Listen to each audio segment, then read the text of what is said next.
Hello, everyone, and welcome to What You Don't Know About Application Security Will Harm You, a webinar hosted by Six Dimensions.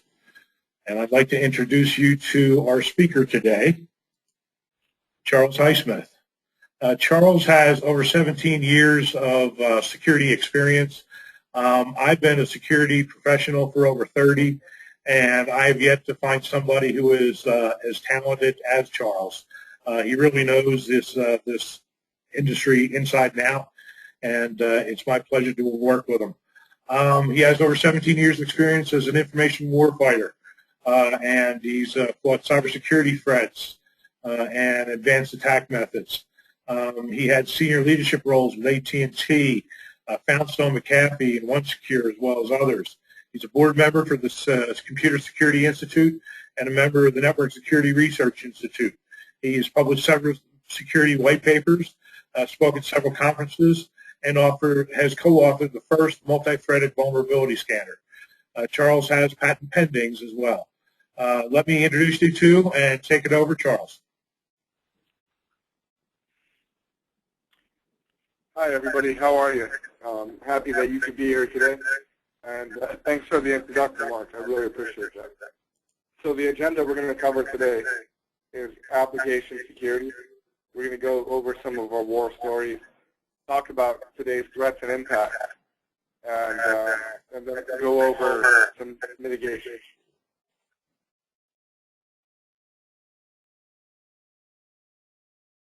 So why application security? So no news is not good news, and that's correct, because if you don't know what's going on at the very deep layers of your enterprise and your network, then you could very well have been penetrated already, and not knowing so could definitely harm you. I mean, this is how botnets are developed, distributed, and made profitable. They exist only because these networks that are vulnerable don't have any idea that they exist. So there's a myth out there. My site is safe if I have firewalls, penetration testers, network vulnerability scanners, SSL encryption, two-factor authentication.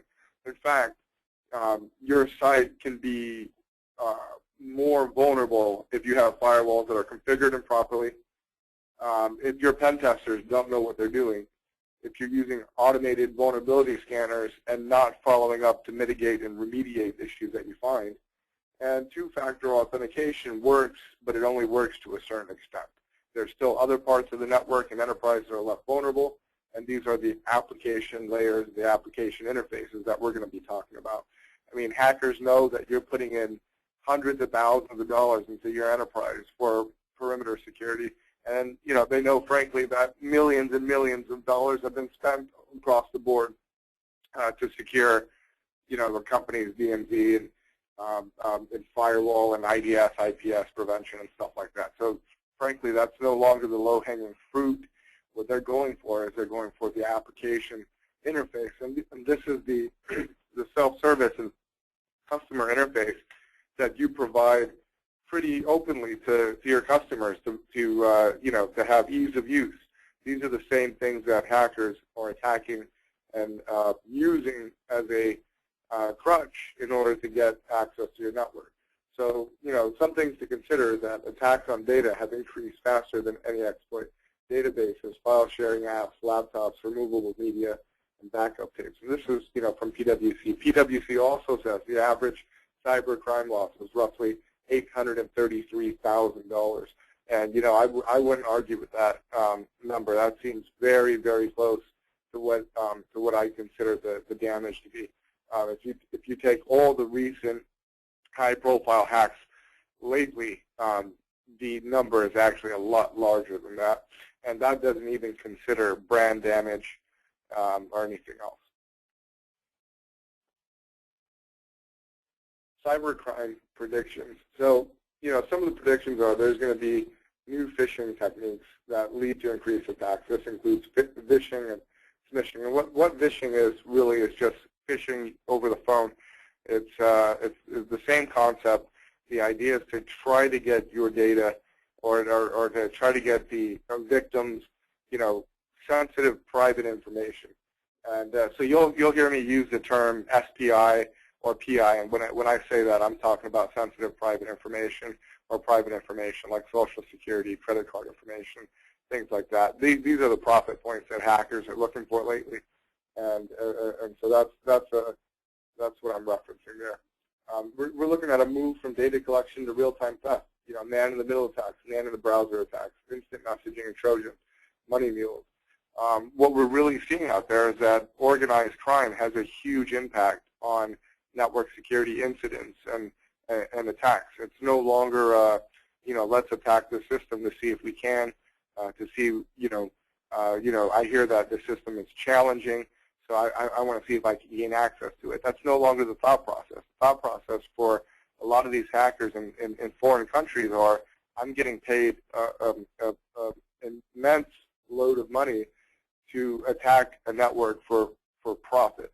So that's really what the driving factors are now, is, you know, attacking and hacking for profit. It's no longer for fun anymore. And so, you know, with that being said, we're seeing a lot of malware. We're seeing a lot of you know, attacks on web-based employee service portals, SQL injection attacks on databases that contain, you know,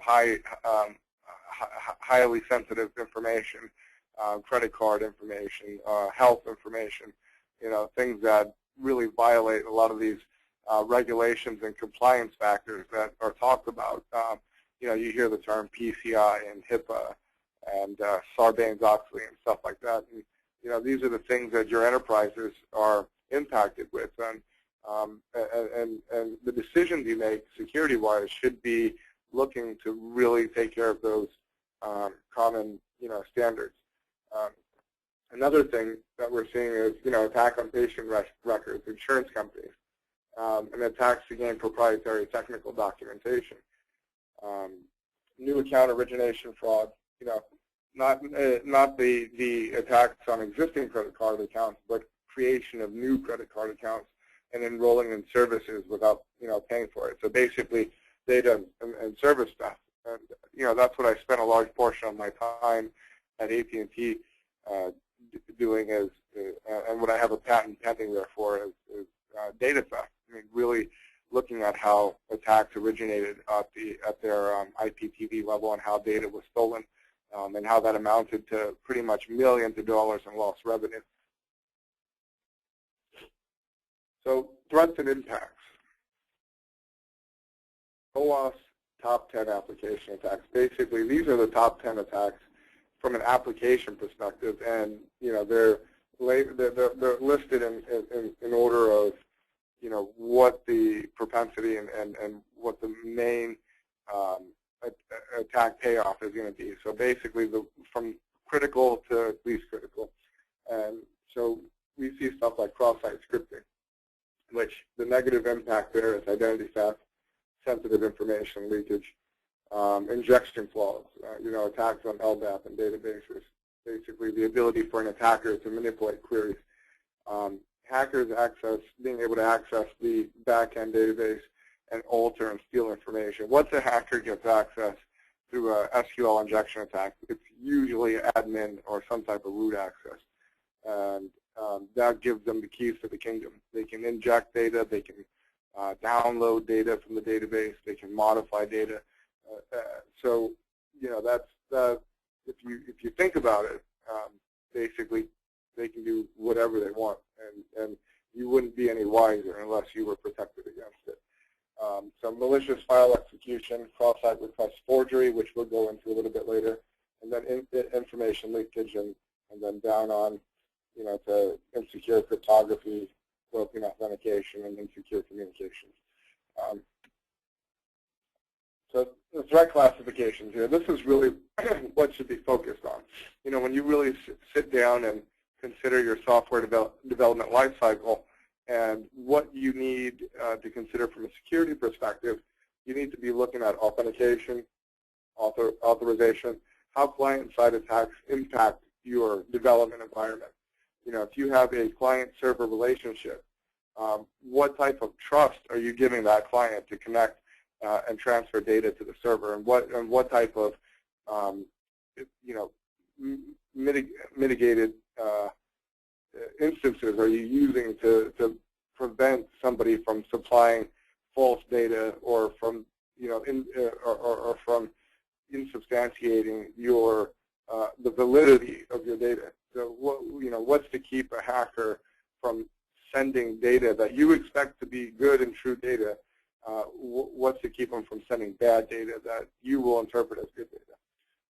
So command execution, information disclosure, and logical attacks. So when we talk about command execution, we're talking about the SQL, OS command injection, and XPath, which is becoming more and more prevalent. And then information disclosure, even though it's kind of listed as a low vulnerability, what we've seen in some cases is, credit card information being exposed, different error points leading to, more information that allows the attacker to have more weaponry, to attack the network. Basically, if I'm an attacker, I'm looking at any bit of information you can give me, and it's whether that information is some type of predictable resource or some type of directory index that you have that gives me access to a document that tells me about how all your back-end processes work, and maybe even a password file that gets leaked. I mean, I'm looking for that type of data to give me more arsenal, more weaponry and arsenal to go attack the network. Because it is kind of a situation where an attacker looks at things like he's going to war and he's got to really build his arsenal, and every little thing really helps him to accomplish his mission. So we don't want to get involved into providing any more detail than is necessary to help the attacker accomplish that. I mean, we want to make sure that we keep sensitive information out of their hands and control those those areas of development that we can control to prevent that.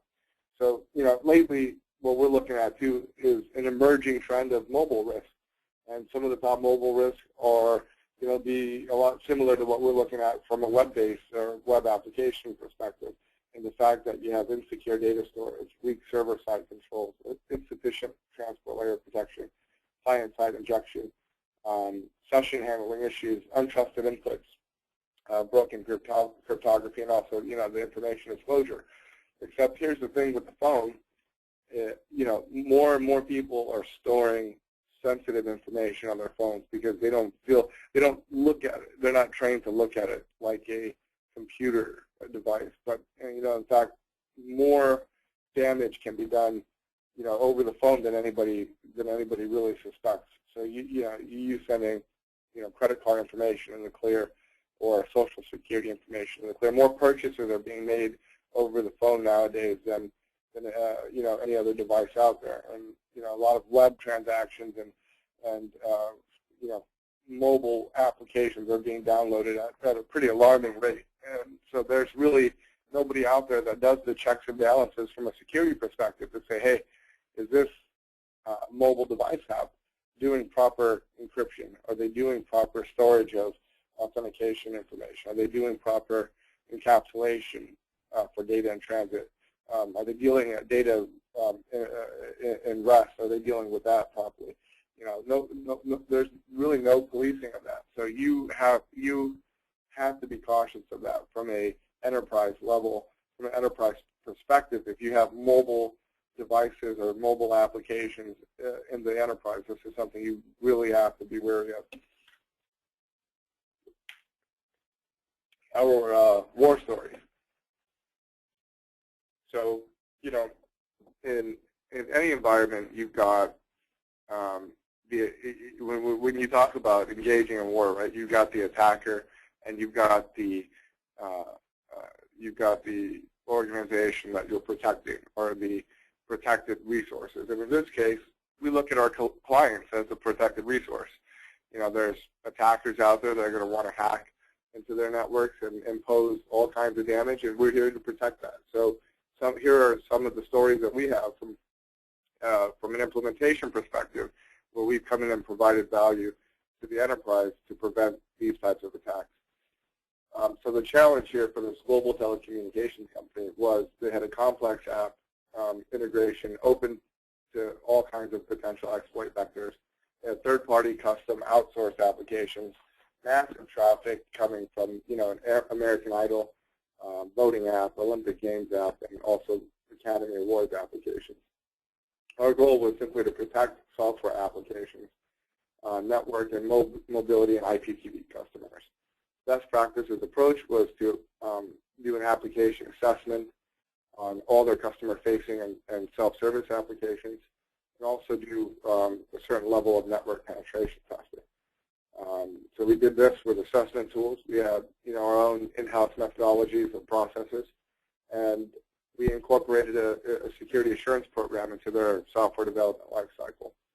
Their profile for risk, financial and brand damage. Obviously, for a major company, brand damage is not good. It undermines the integrity of the company, and the the customers really get turned off anytime there's any type of potential security risk. So the ability to lose customers based on that brand damage, that's a true risk that these global companies face on a daily basis. Our solution was reconnaissance, assessment, penetration testing, and remediation. And this was over 200 mission-critical applications. We did a source code review, which included both black box testing, application insight into the source, and also automated testing. And this was at both the web server and database server levels. Did a good amount of threat modeling, developed some custom scripts to support the high volume of assessment and remediation. And yeah, this was by far one of the most successful implementations we had.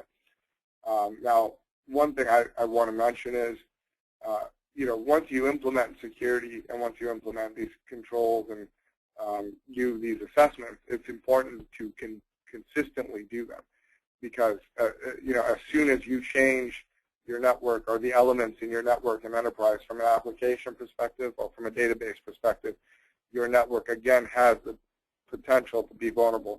And I say this because when we completed this engagement, several months had gone on without any other assessments, without any other follow-up, and the client in this case was penetrated.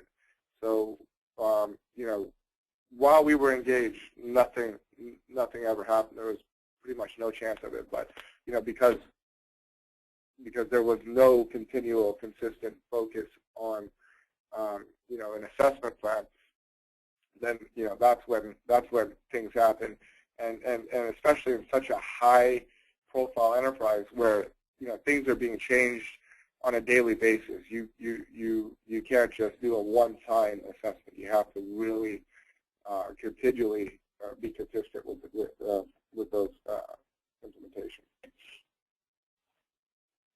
East Coast University. Challenge here was PeopleSoft customer. They were uncertain about their application and network security. They had a financials portal, HCM and campus solutions implemented. The goal was to do some black box, white box testing, and we looked into their profiles, application, their student apps, registration app, and faculty and admin backend. The risk profile here is brand damage. This is a highly competitive marketplace, and every university is competing for these top applicants. The aggressive alumni endowment. So the solution here was reconnaissance and assessment. Major credit card, or major card payment firm is a multinational travel company, best known for credit cards, charge cards, traveler's checks. The outcome here was to implement whole disk encryption. We did this successfully over 80,000 end user clients, and also implemented IPS agents, and did some assessments as well for the company. So that's at the protected level. So here's some of the fatalities of war. Hackers obtained 3.6 million social security numbers and unencrypted credit card numbers.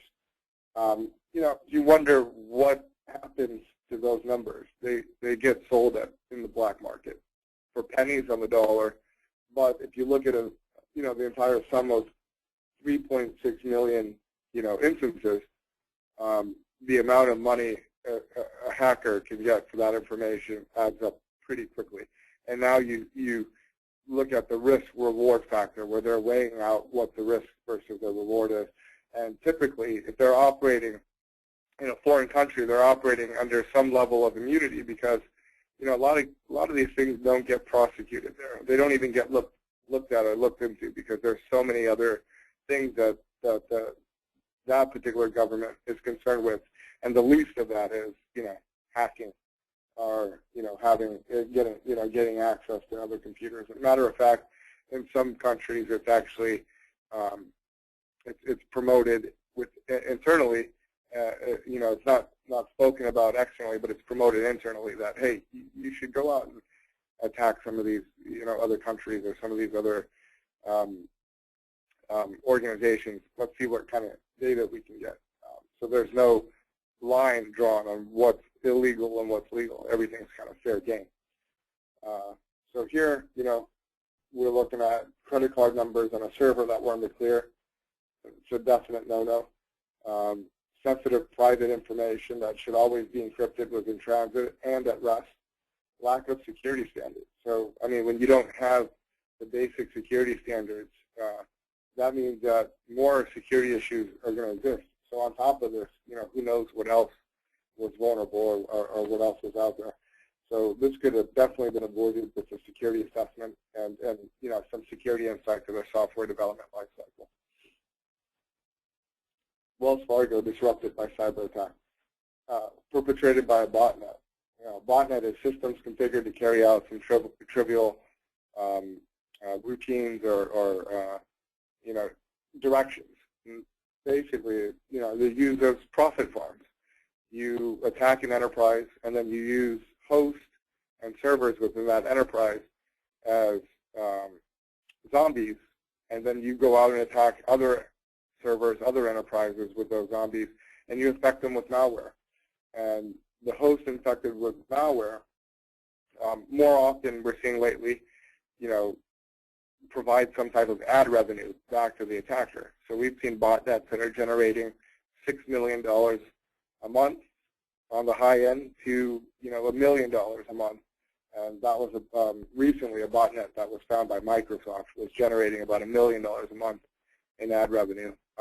The other botnet that was doing the $6 million a month was responsible for 9 billion fraudulent clicks out of 16 billion transactions.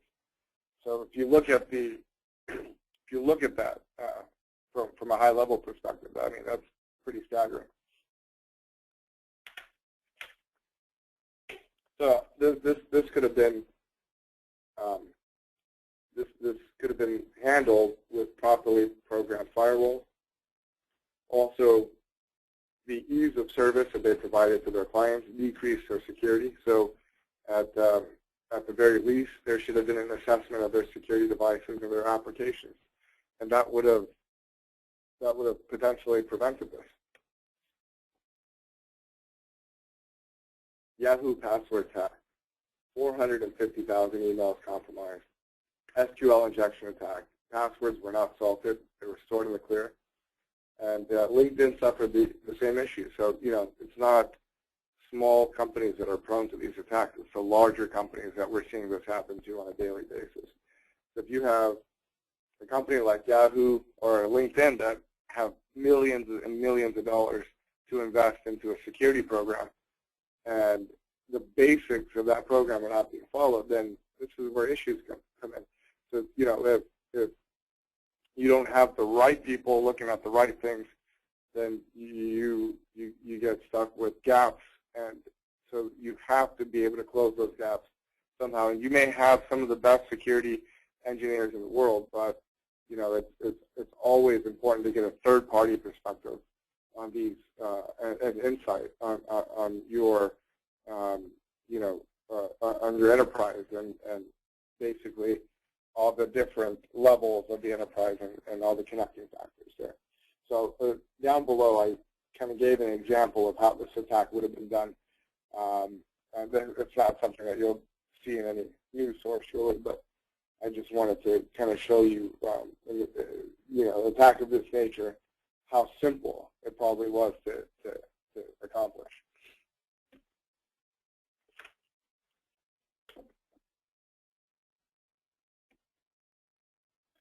So, you know, we talked about some issues, we talked about some attacks, talked about, you know, a lot of threats and, you know, what goes on at the enterprise level. So let's talk about mitigation, because this is really the important thing here that to pay attention to,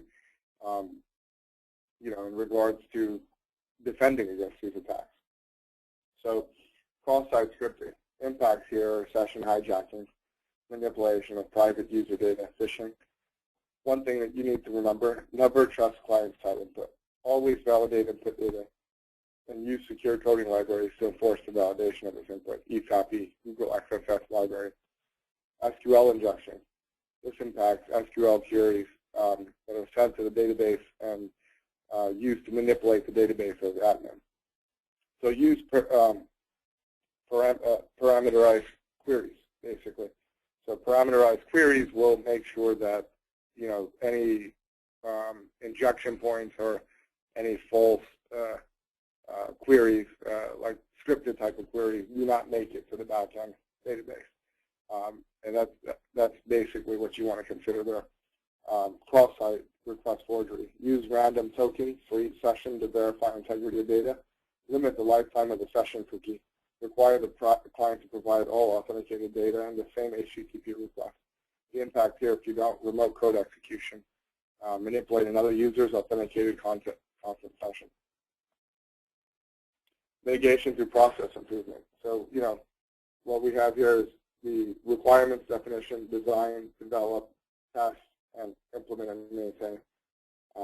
You know, use vulnerability scanners, attempt manual exploits, develop processes to prioritize and fix vulnerabilities, verify security processes, standards are in place.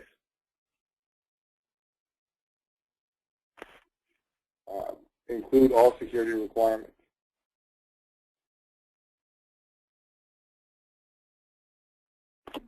Develop, comply with coding standards, include address, access controls, APIs, log creation, etc. Address all security requirements. Train developers. Training is very important. So you want to make sure that you have a good deal of training. Here's the face of an attack. Here's what an XSS looks like on PayPal. So, you know, that happens on PayPal. You know, the type of data being stored there and, you know, what the potential, you know, something bad to happen. Here's an SQL injection attack. Basically, this statement allows the user to get in without having to authenticate. Somebody tried to do this on their car. You know, the red light cameras, they take in information and pass it to a database. I thought that was interesting. Here's the, you know, cross-site request forgery, transfer money from this account to this account. That's easily manipulated if there's no input validation.